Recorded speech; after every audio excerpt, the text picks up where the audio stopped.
So family, this story comes from Hawaii.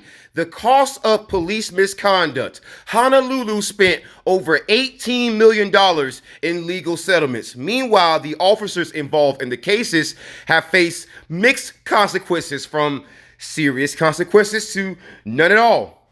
And so I want to give a shout out to the Honolulu Civil Beat, civilbeat.com. I want to give you guys a shout out because you've done good work. I've actually cited your work several times when it comes to cops in Honolulu, and you've done a great job with tracking this. So let's get deeper into this story. And so the city and county of Honolulu has spent more than $18 million to settle police-related lawsuits and claims of misconduct, and it is outpacing numerous mainland cities of similar or larger size. And some of the officers did face discipline, but most didn't, and some who didn't would go on to engage in more misconduct, and then and only then were they removed from the force. And so far, the city of Honolulu has paid out more than $4 million, and we are still officially in June. We are not in July yet. That comes tomorrow.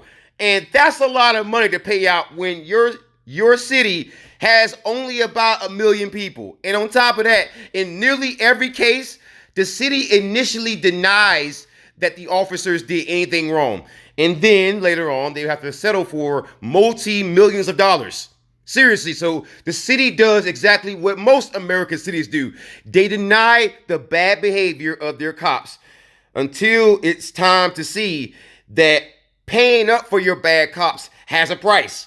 And the price is the taxpayers having to keep paying taxes to cover up for what cops do on the everyday, regular basis. You're talking about an island that only has a little bit over 1 million people, and you've already paid out $4 million.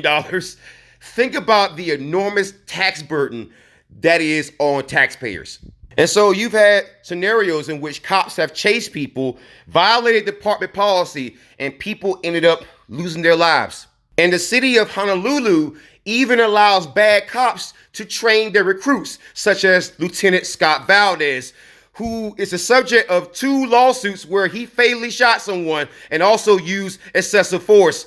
But he's training other recruits to do what? Use the same excessive force? I guess so. And I mean, you've even had a case where you had a police officer arrest a kid who his son said was bullying him, but it turns out his son was the bully.